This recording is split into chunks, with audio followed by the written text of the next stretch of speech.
Kurat kayo ko. Gusto siya pa-pedicure ba? We made it. And let me tell you, check out her IG story. Her IG story we got. That was the most annoying flight ever. Yes, so di ako ang monkey in the middle. The one wearing banana dress should be the monkey in the middle.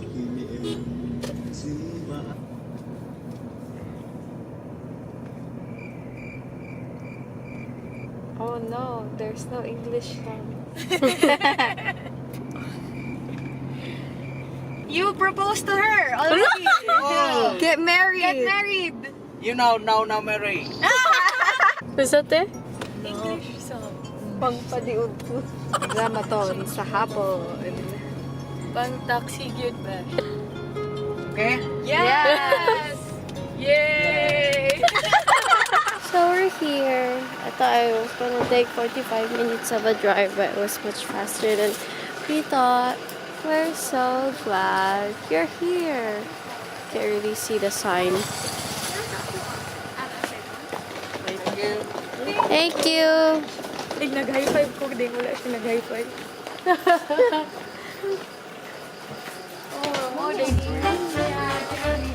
Here's the pool at night. You get there, so you'll see it tomorrow.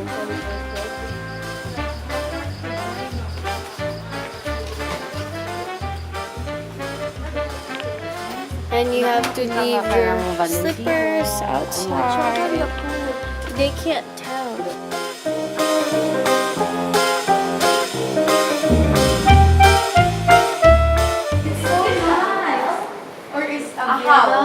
Villas. Villa here. Oh, how do you say thank you in Vietnamese? Cảm ơn. Come. Wait, huh? Come on. Come again. TripAdvisor approved. Oh wow, Char. let's go. It's been a while since I had burger. So you might So I have burger. And she got some kind of curry.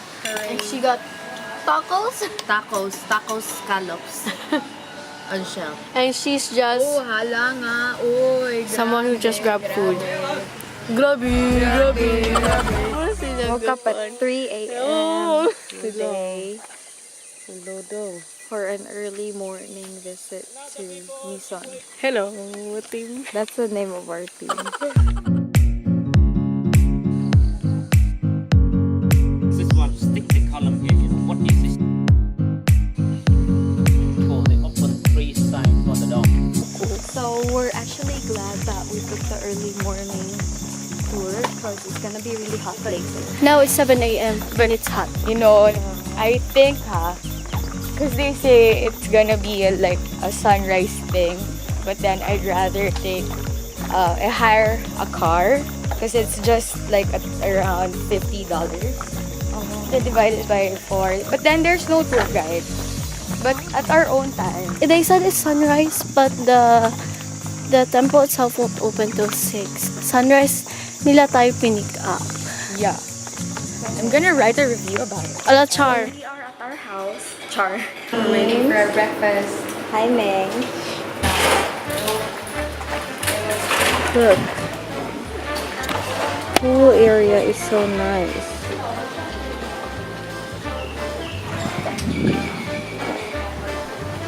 It's a villa type, and then we have to leave our shoes outside, so we're just walking around bare feet. So homey. We asked them what these triangle-looking things were. What is it? Was it? Unboxing. This share. Rice. It's sweet rice. We're gonna try it. And then they have Vietnamese yogurt for everyone. Your favorite? O hating kapatid? Sige. Hindi ko mahilig mag-ano. Oh, sige, hati tayo and we'll try it. This is how you do Vietnamese coffee. Put your coffee grounds in here, pour the water, and let it drip. The Chinese. And then you put condensed milk if you want. And we always eat like kings and queens, except we're all queens. We're all queens. What is that? Get the Chinese cookie. Ready? Madlo ko. Di ka ganahan. Iyong lasa kay Vietnam. Right after the temple tour, we went back to our villa and took a good nap. And now we're gonna go and ride our motorbikes to go to the beach. Vespa. Or Vespa. Oh, update guys. It's not a Vespa. So we decided to walk. The Vespa. Yeah, oh my god. For our safety.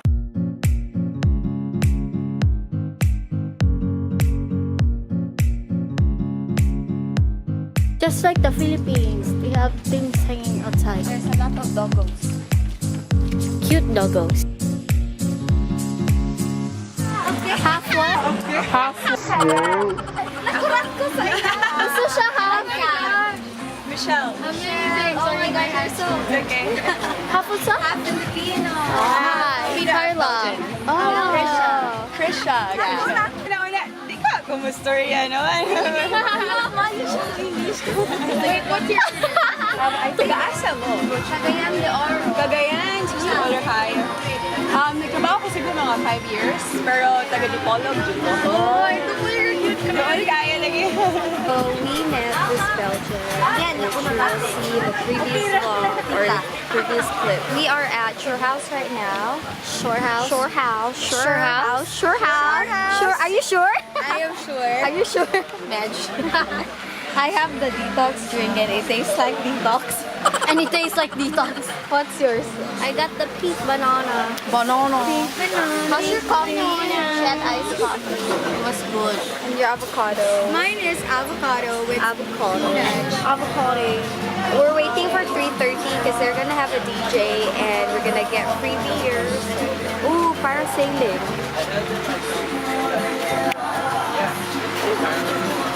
Now we're back in our villa and we are gonna take a dip in the pool. Ate Christina already started. Ala! Huh? Nag-start na kag-swimming. Yeah, it's so cool. It's so cool. It's so nice. And then our lounge. Okay, we're gonna go dip. But I still wanna dance with somebody. So let's let our hearts bleed till they turn to rust. Gonna live it all, 'cause it's dangerous. No, I don't wanna play the part. I just wanna dance with somebody. I just wanna dance with somebody. Now it's time for us to get ready to go to Hoi An kasi we haven't explored that part of the city yet and a lot of people said that it's a must to go, especially at the old quarter. So ngayon, after swimming, we're just gonna get ready for dinner and sightsee for the night. So we're looking for our dinner spot tonight. Barbecue ni Kaloy. Do you want more saging? Napasay mga saging. Te, gusto ko saging. Wow. So many people, so many lanterns, so many cars, so many motorcycles. So 7:40 pa yung table or reservation. We're gonna eat some street food. Along the way, going to the Japanese bridge. Japanese bridge, okay. You could ride those. But we gonna walk. But we gonna walk. Because we like walking. We don't get to walk that much in Texas. Suit. Sada kayo.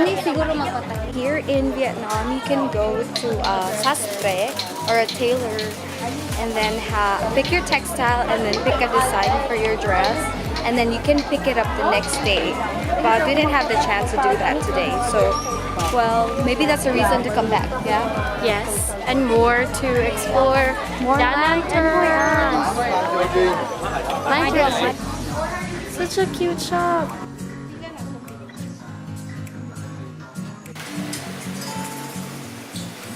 Hoi An vibes only. Kailangan gid mapapicture mga beshi. Ala. This is what Hanoi Old Town is about. A lot of vendors, a lot of lanterns, and the architecture dates back to centuries ago. I think they preserved the infrastructures and the architecture in this area. We're here at Old Quarter just to sightsee, and there's a lot of lanterns. It's Instagrammable worthy, but it's really crowded. That's the only problem. It's Vegas. Vegas of Vietnam.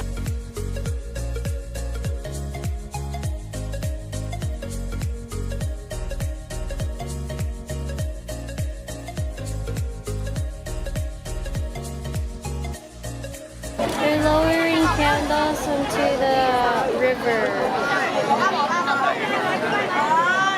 So much tangled fields. So pretty. We're here at Miss Samu.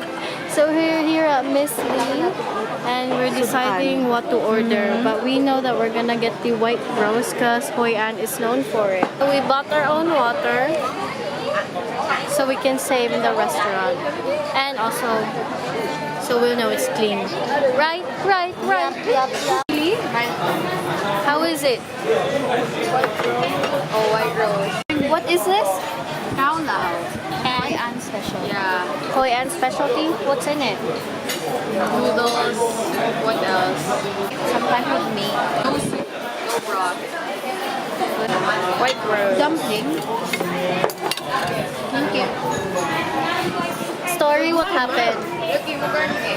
So we ordered too much food. I think we had like 6 items on our menu, and then or from the menu, and then the girl was like, sorry, I think you need to cancel one because you ordered too much. And then so we canceled the salad, and then she was like, one more, and Tina was like, no. You try it? This one? Yeah, it's good. You can't question our abilities. You shouldn't. So we just finished eating dinner at Miss Lin? Miss Lee. Miss Lee. Lin. And now we're gonna go eat some street food. More street food. More street food. Yeah. Non-stop eating here in Vietnam. Yeah, Hoi An is famous for their street food. Ice cream! You want durian? Durian. Durian?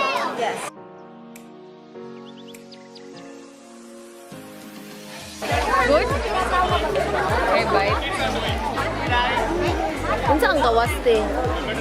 Creamy.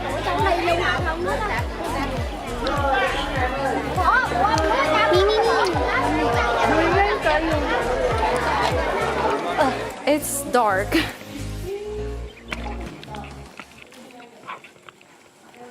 Kailangan ako flashlight.